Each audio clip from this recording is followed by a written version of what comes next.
Je ne suis pas expert. Au début, on a tous un peu rigolé, hein, pareil avec mes copains en Allemagne, en Espagne, on a dit ouais, mais bon, cool, on nous a déjà parlé de la vache folle à l'époque et on a vécu pas mal de crises entre guillemets, mais là vraiment, j'ai l'impression que c'est beaucoup plus sérieux.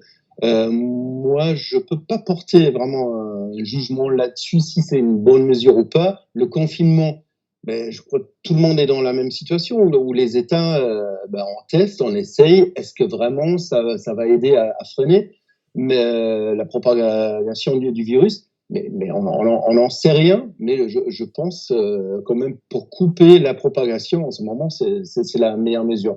Il y a une chose quand même qui m'a marqué ou qui me marque depuis un moment, bon moment depuis que je vis en France, c'est la manière dont on parle de ce confinement.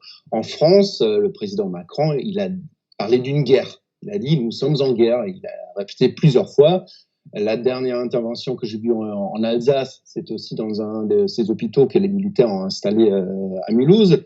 Donc il y a ce cadre militaire de l'armée, on est en guerre, on est en front.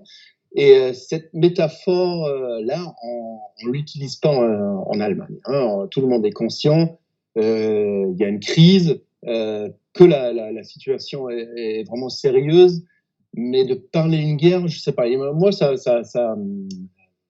pas si ça m'étonne, c'est la France. Hein. Même si ça fait 20 ans que je vis ici, en France, c'est quelque chose qui me marque. On parle d'une guerre dans ce contexte-là, et je me pose la question, effectivement, si on a besoin un peu en France parfois pour rassembler aussi dans une crise, on utilise cette métaphore-là.